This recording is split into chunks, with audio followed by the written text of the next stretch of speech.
All right, welcome to a new and improved version of the 8-4 concept guide, special right triangles. You know it's going to be good when it starts with the word special, right?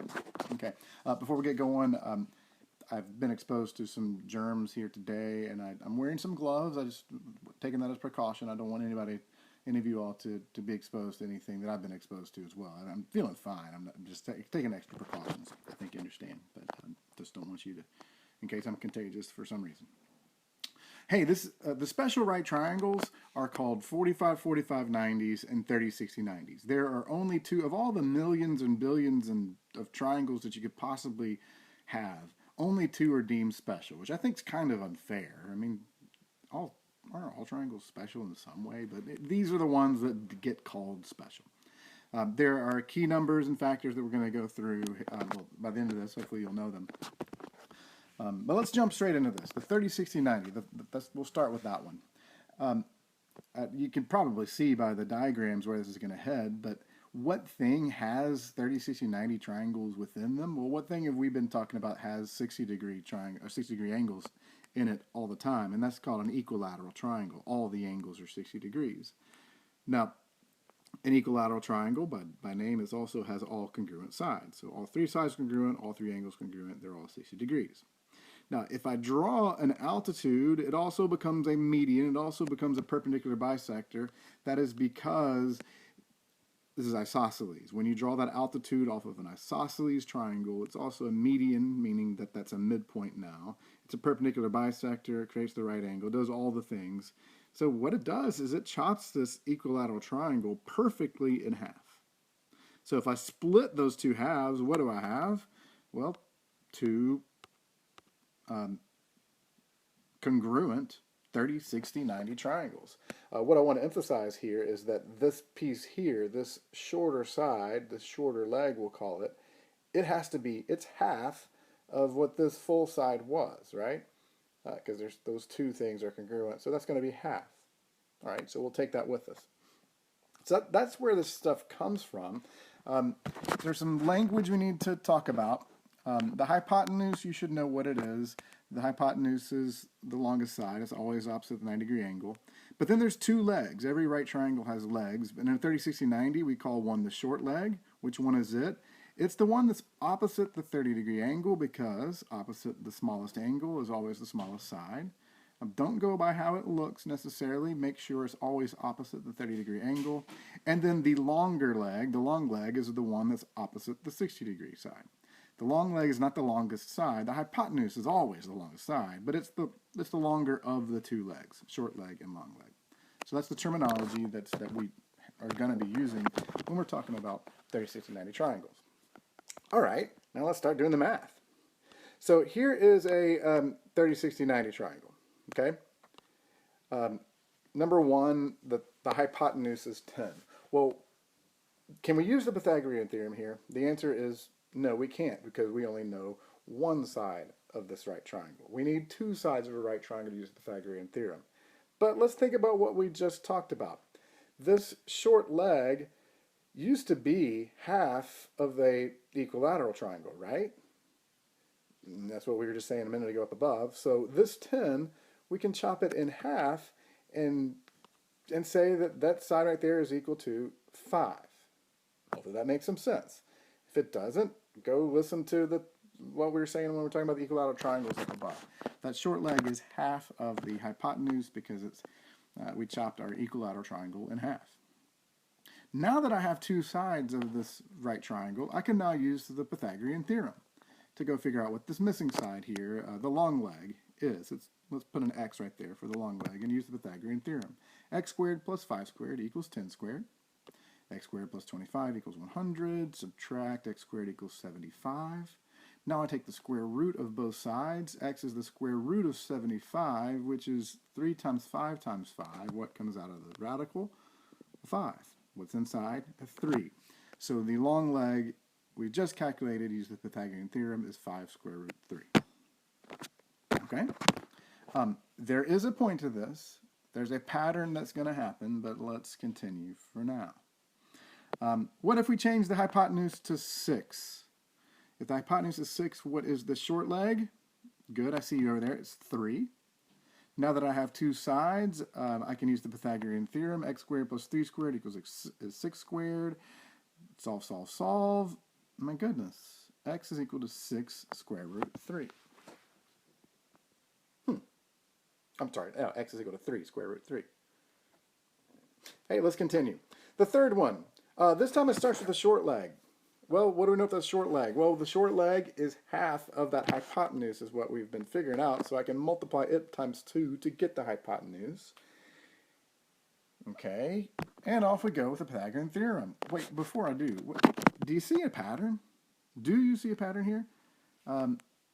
10, 5, 5 square root 3, 6, 3, 3 square root 3. Could it be that this is 7 square root of 3? Could it be? Let's go find out. 7 squared plus x squared is 14 squared. That's x squared is equal to 147. X is equal to the square root of 147. What goes into 147? Does 3 go into 147? It does, and it leaves 49. 3 times 7 times 7. So what comes out of the radical? My goodness, a 7 comes out of the radical. The answer is 7 square root 3. Do you think we're on to something? Hopefully you do. This is a pattern, people. The hypotenuse and the short leg. To go from the hypotenuse to the short leg, you divide by 2. From the short leg to the hypotenuse, you multiply by 2. That happened in all three of those cases. To go from the short leg to the long leg, we multiplied by the square root of 3. Do you see this? This is 5 times the square root of 3 gets you 5 square root 3. 3 times the square root of 3 gets you 3 square root 3. That happens every single time. So when if we're given the short leg here, we're going to multiply by 2 to get the hypotenuse. We're going to multiply by square root 3 to get the long leg. 6 times 2 is 12. 6 times square root 3, well, let's make sure we remember what's up there. Because 6 is not in a radical and the 3 is, well, it just becomes 6 times square root 3. And look at this pattern. Whatever the short leg is, if it's a number like that, we just slap a square root of 3 next to it. Oh gosh, what happens if we start with the short leg and it's square root of 6? Well, won't we still multiply by 2 and multiply by the square root of 3? Well, yes, we will. So what is square root 6 times 2? Well, now, because 2 is not in the radical and 6 is, we just get 2 square root 6. And then how do we multiply to get the long leg? Square root 6 times square root 3. What's the square root of 18? Factored, 2 comes out. I'm sorry, a 2, a 3, and a 3. A 3 comes out. This ends up being 3 square root 2. Does it follow the same pattern? Well, not visually, but this also wasn't just an integer. So we had to multiply square root 6 from square root 3. We just had to simplify a radical expression. But we still multiplied by square root 3. What do you do if we start out with the long leg? Well, instead of multiplying by the square root of 3, like to go this way, we will, what do you think? To go from the bigger thing to the smaller thing, we will divide by the square root of 3. Okay? So the short leg is going to be the long leg, square root of 15, divided by the square root of 3. What happens here? Because both of these numbers, the square root of 15 and the square root of 3, are inside the radical, I can divide them. 15 divided by 3 is 5, so the square root of 15 divided by the square root of 3 is the square root of 5. Convenient. Now, what do I do to get the hypotenuse? Multiply by 2, 2 square root 5. Number 7, just like number 6, except, there's no radical. Same process, though. We're going to divide by the square root of 3, but what's different here? I can't just divide 15 because it's not in a radical by 3, which is in the radical. What do?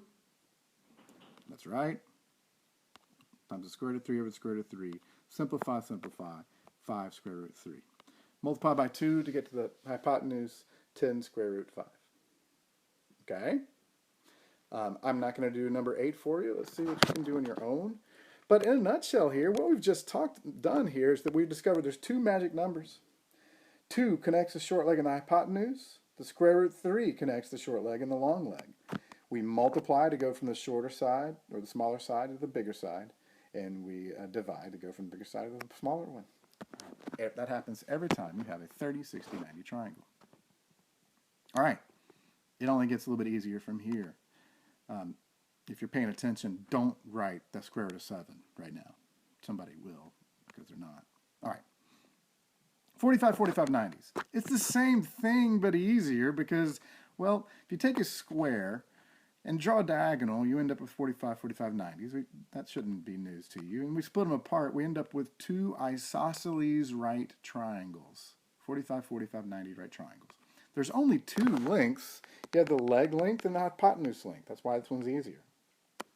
So what happens here? On number 9, if the leg is 5, what's the other leg? It's 5. Go use the Pythagorean theorem. 5 squared plus 5 squared is 50. Square root of 50 is 5 square root 2. There's a clue. Let's do number 10. If one leg is 2, the other leg is 2. Use the Pythagorean theorem. The square root of 8 is, wait for it, 2 square root 2. So, do you see a pattern yet? Hopefully you do. What do we multiply to go from the leg to the hypotenuse? Well, let's do one more that looks different.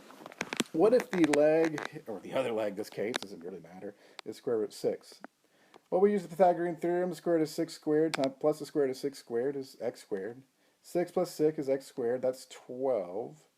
Look. Square root 6 times the square root 2 is what? Square root 12. The magic number here, people, is square root 2. When we simplify this, we got to simplify the square root of 12 to get 2 square root 3. So in other words, these are equal, the legs, and we're multiplying by the square root of 2 every time. I'm almost done. Number 12 here, what will we do instead? Instead of multiplying to go from the legs to the hypotenuse, we're going to go to the smaller one. We won't multiply, we will divide. But let's use the Pythagorean theorem instead. We use x squared plus x squared and just assign those. Let me back up for a second. Since I don't know what the legs are, I'll put each of them as x. X squared plus x squared is 20 squared. X squared plus x squared is 2x squared. That's a mistake that people make all the time. But x squared plus x squared is 2x squared. Divide both sides by 2. X squared is equal to 200. The square root of 200 is 10 square root 2. So we could, to go the other way, 10 square root 2 times the square root of 2 is 20. All right? See if you can figure out number 13 and 14. Let me summarize this for us.